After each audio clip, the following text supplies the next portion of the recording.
Hi guys, it's Tash, welcome back to my channel, and firstly can I just say happy 2015. I hope you all had a great Christmas and New Year.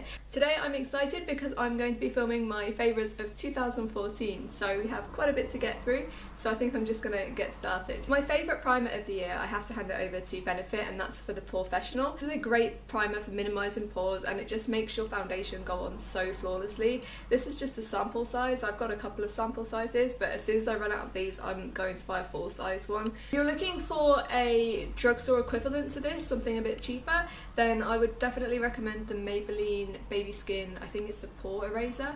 It's kind of a silicone base, very similar kind of concept to this. I do love the Maybelline one and it is one of my favourite primers, but I feel like this just holds my makeup in place that little bit better and a little bit longer as well.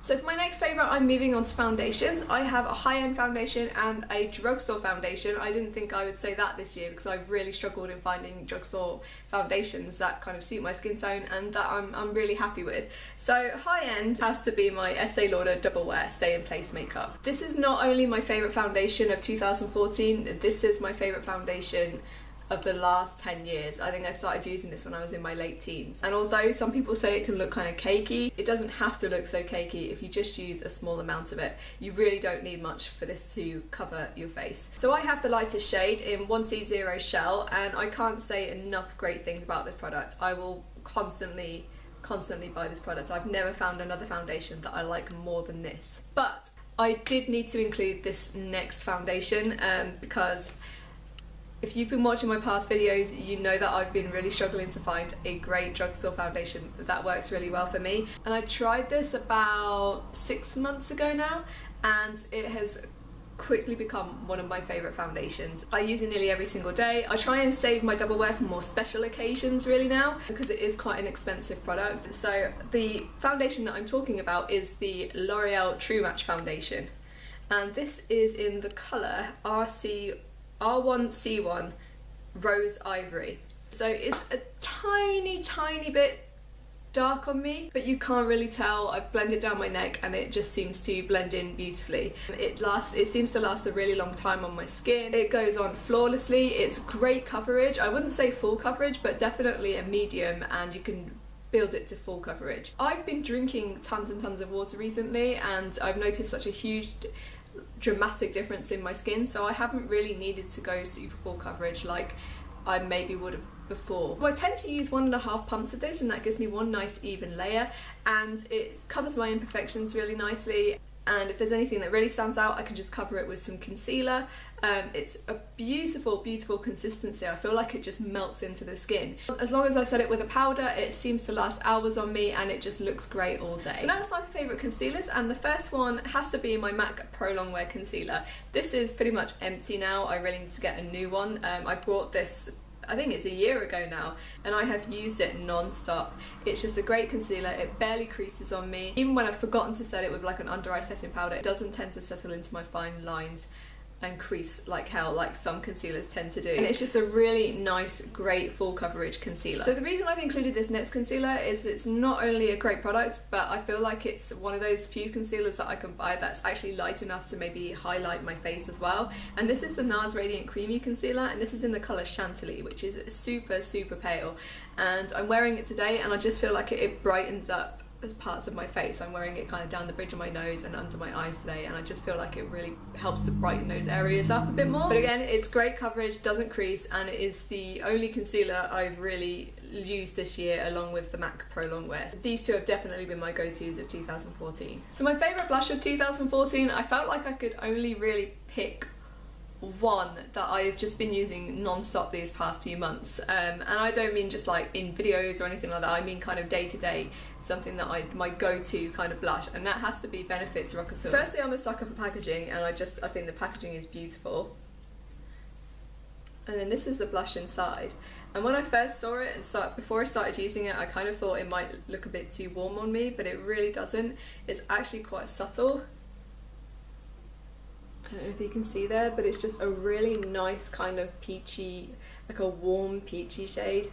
It's absolutely beautiful, and it does have like a slight sheen to it. So not only do I think this does a great job of warming up my pale complexion, I also feel like this goes with so many different looks as well, whether more dramatic or more neutral looks. I just feel like it's a great all-round blush. As for favourite highlighters of 2014, again I have two because I'm indecisive. This one I can't actually open I'll hold it up, but I can't actually open it to show you. It's unfortunately cracked because it is quite a soft formula, but it is the Mary-Loumanizer by TheBalm. I am actually wearing this as my highlight today. I'll just turn to the side and you can see that it's kind of a very striking in your face highlight, but it is just so beautiful.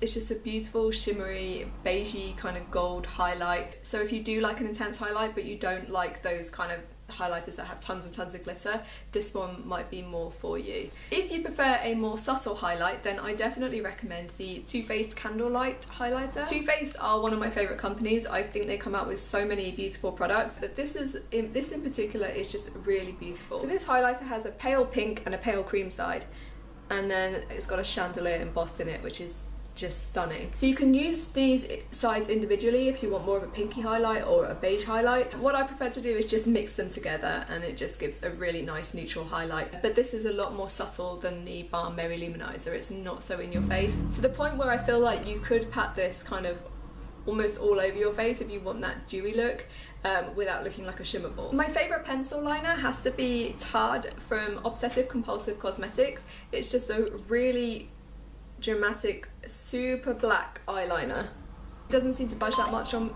oh, hello, email. This just glides onto the lash line and it lasts all day on me, and it doesn't seem to kind of smudge away from the lash line either, which is always a bonus. It's super black, it's really easy to tightline with as well because it is quite a nice soft formula, and sometimes I find that some eyeliners can be quite hard and that therefore they kind of tug at your lash line, and I don't find that with this at all. It's really nice and soft, but without becoming a huge mess. And the other thing about this is it's not just an eyeliner. I think it's just called a colour pencil, so you can actually use this for anywhere on your face really. So you can use it as a lip liner if you want to use like a black lipstick or maybe a dark red and you kind of want to do that ombre lip. So it's a great multi-purpose pencil, but I especially love using this for my eyeliners. So my favourite gel liner has to go to Maybelline New York, and that is the Eye Studio... hello, I've got a text. That's the Eye Studio Lasting Drama Gel Eyeliner. I am wearing this today, and it's such a great formula because it is not really dry and it doesn't seem to dry out really fast either. I love Black Track from MAC, but I find that seems to dry out quite quickly. And because it doesn't dry out, it lasts me quite a while. I believe this is my second pot this year. I can pop this on my eyeliner brush, it just glides on beautifully, and it is just a dream to work with, so I love this stuff. So there's really only been one brow product that I've been using for the majority of this year, and it is the Anastasia Dipbrow Pomade, and this one is in the colour Taupe. I originally purchased blonde colour, and then I moved on to this one when they brought out the new range of colours, and I do prefer this one, especially because my hair is so light and it's got like, I like to have that kind of silver kind of looking hair. The blonde one definitely had a reddish tone to it, and this one had more of a greyish tone to it, so I just prefer this with my hair colour. You only need the tiniest bit of this, you really don't need a lot, and I only really tend to fill in the kind of more sparse areas of my brows. I don't really fill in the whole brow, just kind of the areas that really need the attention. But I love this stuff. Once applied, it is completely budge proof and waterproof and sweat proof, so it's great in the summer, and it's just one of the best brow products I've ever used. For lipsticks, I've got 3 here to show you, but I do have 4, and I've kind of done it in my favourite by colour because there were just too many to choose from to have my favourite lipstick. My first one I will talk about. I don't have it with me, which is really annoying, but I have mentioned it in my favourites before and I have worn it in previous videos, and a lot of you were quite familiar with it anyway, and it is MAC Ruby Woo. Ruby Woo is a very bright, very matte red. The formula can be very hit or miss with some people because it is matte, it is extremely drying. I do recommend that you prep your lips.